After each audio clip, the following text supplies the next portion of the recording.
വളരെ നിഷ്പക്ഷമായിട്ട് പറഞ്ഞു കഴിഞ്ഞാൽ രണ്ട് സ്ഥാനാർത്ഥികളും യഥാർത്ഥത്തിൽ രണ്ടുപേരും പാർലമെൻറ്റ് കാണേണ്ടവരാണ്.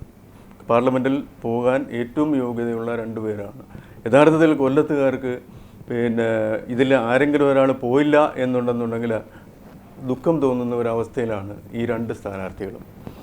ഒന്ന് KN ബാലഗോപാൽ എന്ന് പറയുമ്പോൾ LDF സ്ഥാനാർത്ഥി, CPM ജില്ലാ സെക്രട്ടറി എന്നുള്ള നിലയ്ക്കും രാജ്യസഭാംഗം എന്നുള്ള നിലയ്ക്കും അതുപോലെ തന്നെ എല്ലാ സാമൂഹ്യമായിട്ടുള്ള രാഷ്ട്രീയ എല്ലാ ബന്ധങ്ങളിലും വളരെ ഒരു ഉന്നത നിലവാരം പുലർത്തുന്ന ഒരാളാണ് ബാലഗോപാൽ. അപ്പോൾ ബാലഗോപാലിനോടൊപ്പം തന്നെ NK പ്രേമചന്ദ്രനാണ് എതിർ സ്ഥാനാർത്ഥിയായിട്ട് വരുന്നത്.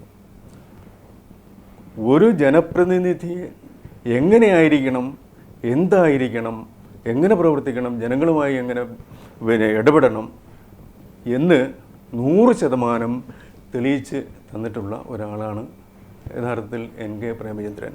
അത് കൊല്ലം നിവാസികളായിട്ടുള്ള എല്ലാവർക്കും അറിയാം. കൊല്ലം നിവാസികൾക്ക് മാത്രമല്ല, ദേശീയ തലത്തിലായാലും അന്തർദേശീയ തലത്തിലായാലും പ്രേമചന്ദ്രൻ അദ്ദേഹത്തിൻ്റെ കഴിവ് തെളിയിച്ചിട്ടുള്ള കാര്യമാണ്. അപ്പോൾ അതിൻ്റെ പിന്നിലുള്ള പ്രേമചന്ദ്രൻ്റെ പ്രയത്നം നമുക്ക് ഒട്ടും അത് വില കുറച്ച് കാണാൻ പറ്റില്ല. എന്ന് മാത്രമല്ല, ഒരു ജനപ്രതിനിധി പലപ്പോഴും പ്രേമചന്ദ്രനെ കാണാൻ ചെല്ലുന്ന ആളുകൾക്ക് ഒരിക്കലും ഇതുവരെ ഞാനൊരു പ്രേമചന്ദ്രനെ പറ്റി ഒരു ഭിന്നാഭിപ്രായം ഞാൻ കേട്ടിട്ടില്ല. കൊല്ലത്തെ സംബന്ധിച്ചിടത്തോളം അവൻ്റെ ഒരു ചരിത്രം നോക്കിക്കഴിഞ്ഞാൽ അസംബ്ലി മണ്ഡലത്തിൽ ഈഴവ സമുദായത്തിൽപ്പെട്ട ആളുകളാണ് ഇതുവരെ ജയിച്ചിട്ടുള്ളത്. അതിൻ്റെ ചരിത്രം നോക്കിയാൽ അറിയാം. PK ഗുരുദാസൻ മൂലം അങ്ങനെ വന്നിട്ടുള്ള ഇപ്പം മുകേഷ് വരെ ഉള്ള അത് ഞാൻ അങ്ങനെ ഒരു ജാതീയമായിട്ട് ഞാൻ പറയുകയല്ല. പിന്നെ ഇത് ലോക്സഭ വരുമ്പോൾ ആ ജാതീയത എവിടെ പോകുമെന്ന് നമുക്കറിയില്ല. ആ ജാതീയത അത് മറ്റൊരു സമുദായമാണ്. Continue S. കൃഷ്ണകുമാർ, അതുപോലെ പ്രേമചന്ദ്രൻ, ഇവരെല്ലാം ആ ഒരു ജാതി സമവാക്യം അവിടെ അങ്ങ് വിട്ടുപോകുക.